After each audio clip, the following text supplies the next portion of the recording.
राधानगरी तालुक्यातील हसने परिसरामध्ये गेली 1.25 महिन्यापासून टक्कर हत्तीचा वावर असल्यामुळे नागरिक भीतीच्या छायेखाली वावरत आहेत। वन विभागाने कोणतीच ठोस उपाययोजना केली नसल्यामुळे आज हसने ग्रामस्थांनी विशेष गावसभा बोलावली होती। नागरिकांच्या जीवन मरणाशी संबंधित असणाऱ्या या गावसभेकडे हसने ग्रामस्थ मात्र संतप्त झालेत। येथील नागरिकांची व्यथा जाणून घेतली आहे आमचे केके न्यूजचे राधानगरी प्रतिनिधी मिलिंद कांबळे यांनी। म्हशींचं दूध काढायला लोक जनावर आणायला जात नाहीत अशी परिस्थिती झाली आहे। लोकांच्या मध्ये भीतीचं वातावरण निर्माण झालेलं आहे आणि या भीतीपोटी पूर्ण फणस केळी नाजूक केलेले आहेत। चिव्याची बेटं बांबू चिवा जो आहे त्याची बेटं पूर्णपणे कमीत कमी 400 ते 500 बेटं चिवा एका टायमाला तो मोडतो। आता पूर्णपणे धुक्याचं पसरलेलं वातावरण आहे। धुकं आता सध्या लागू चालू झाले, शेतीची कामं चालू झाली आहेत। संध्याकाळी तो 4ला बाहेर येतोय संध्याकाळी आणि 4ला आल्यानंतर वस्तीवर जातो। स्पेशियस लक्झुरियस सगळं मिळेल अगदी मनासारखं। बटू बिल्डर्स यांचा नवीन गृहप्रकल्प गृहलक्ष्मी रचना। गेले 1.25 महिने झाले राधानगरी तालुक्यातील हसने या गावामध्ये टस्कर हत्ती वावरत आहे आणि या संदर्भातल्या तशा बातम्यासुद्धा प्रसारित झाल्या होत्या। त्यानंतर येथील काही संबंधित विभागांनी सुद्धा इथे त्यांची टीम रेस्क्यू टीमसुद्धा इथं दाखल केली होती। तरीसुद्धा आज तसं बघायला गेलं तर 1.25 महिना उलटून गेला तरीसुद्धा हा टस्कर हत्ती इथून काही गेलेला नाही।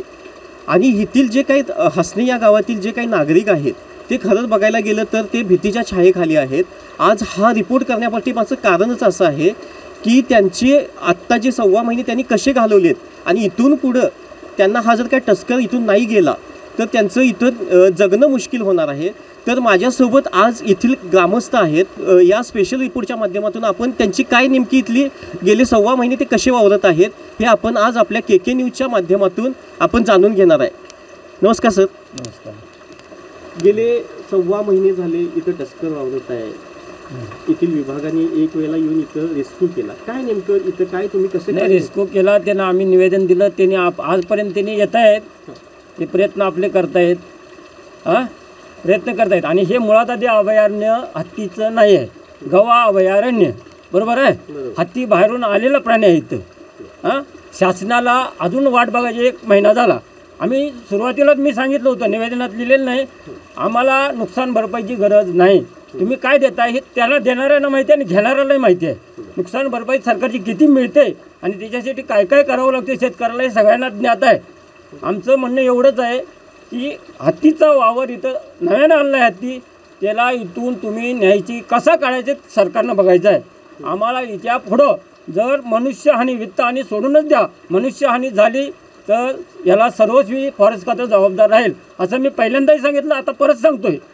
जर शहरामध्ये एखादा कुत्रा पिसळला तर त्याच्यासाठी तुम्ही कशी टीम राबवता हे सगळ्यांना येत आहे। हा हत्ती आहे, हा तुम्हाला ठेवायचंच असेल तर हत्ती फॉरेस्टच्या हद्द सोडून बाहेर यायची जबाबदारी सध्या अधिकाऱ्यांनी द्यावी आणि त्यांचा कायमस्वरूपी त्याच्यावर माणूस तिची टीम राहिली पाहिजे। आमच्या वस्तीमध्ये आमच्या शेतामध्ये हत्ती येणार नाही याची तुम्ही लेखी हमी द्या, अन्यथा हा हत्ती नेण्याचे जे तुमचे काय प्रयत्न असतील ते ताबडतोब सुरू करा, एवढंच म्हणणं आहे। आणखीन काही शेतकरी आपल्यासोबत आहेत।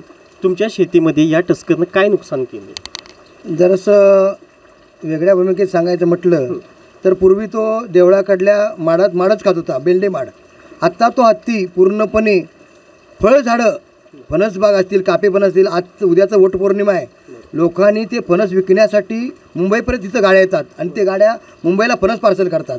तर आजकाल बघितलं तर तांबेवाडी असेल, हसने असेल, ते प्रभाकर सोमा सावंतचं घर असेल किंवा पोरांच्या एरियामध्ये असतील किंवा एकनाथ सावंतच्या वाप्यामध्ये असणारे फणस असतील ते पूर्णपणे आणि त्या गावातील परिसरातील पूर्ण फणस केळी नाजूक केलेले आहेत। चिव्याची बेटं बांबू चिवा जो आहे त्याची बेटं पूर्णपणे कमीत कमी 400 ते 500 बेटं चिवा एका टायमाला तो मोडतो आणि त्याचा काही उपयोग होणार नाही।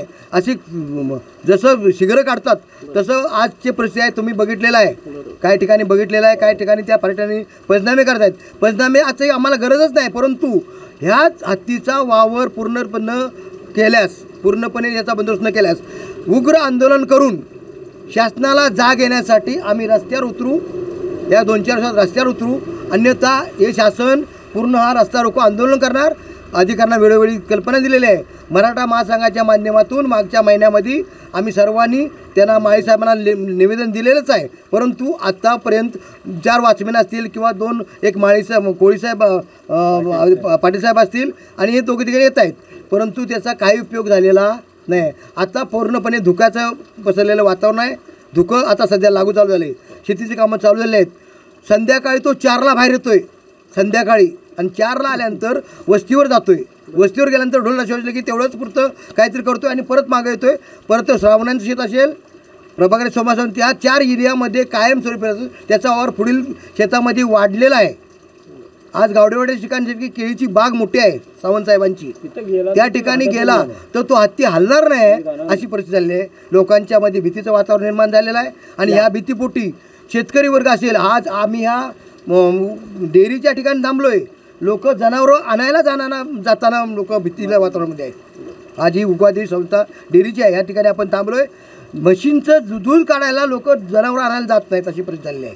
देवराईच्या परिसरात असलेला एरिया आणि 1.5 महिना झालेला आहे.